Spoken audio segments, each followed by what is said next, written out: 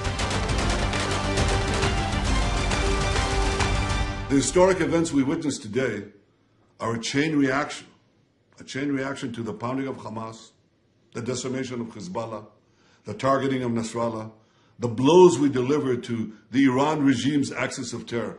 And all this came, as President Trump pointed out this week, because of Israel and its fighting success. Iran जानता है कि Netanyahu ने Iran के साथ नया माइंड गेम खेलना शुरू कर दिया है। ईरान की अपनी रणनीति है और इसकी वजह बड़ी मजबूरी भी है। सीरिया इस बात का सबूत है कि ईरान का रुख इजराइल को लेकर और सख्त होता जा रहा है। ईरान के विदेश मंत्री अब्बास अराक्ची ने इजराइल को चेतावनी दी कि अगर उस पर हमला करने की कोशिश हुई तो पूरा पश्चिम एशिया युद्ध में जलेगा। यही वजह है कि अब्बास अराक्ची ने चीन को युद्ध का इनविटेशन दे दिया है।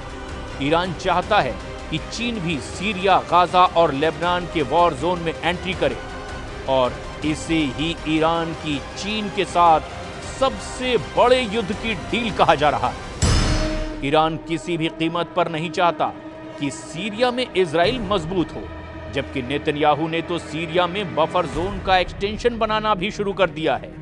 लेकिन ईरान से लेकर सऊदी अरब और बाकी अरब देश भी बहुत अच्छी तरह से जानते हैं कि ग्रेटर इजराइल नेतन्याहू के वॉर कैबिनेट का सबसे बड़ा एजेंडा है और इस एजेंडे को नहीं रोका गया तो उनका काम भी तमाम हो जाएगा। और यही वजह है कि ईरान ने बाकी अरब देश से अपने संबंध बेहतर बनाने शुरू कर दिए हैं।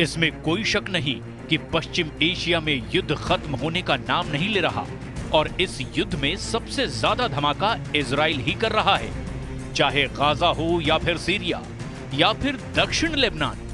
धमाके बहुत ज्यादा हो रहे हैं और मौतों का आंकड़ा भी बेकाबू हो चुका है।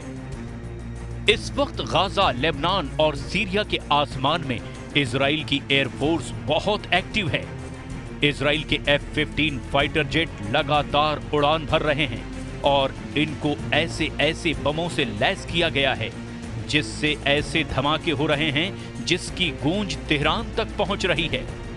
इजराइल के इन धमाकों के साथ सीरिया में जुलानी का ऐसा तूफान आया है कि उस तूफान में न सिर्फ बशर अल असद की सरकार उड़ी बल्कि असद की मदद करने वाले पुतिन और खामनेई का मजबूत खूंटा भी उखड़ गया। जुलानी ने सीरिया में ऐसा जाल फैलाया कि इस जाल में फंसे रूस और ईरान की सेना को सीरिया से भागना पड़ा।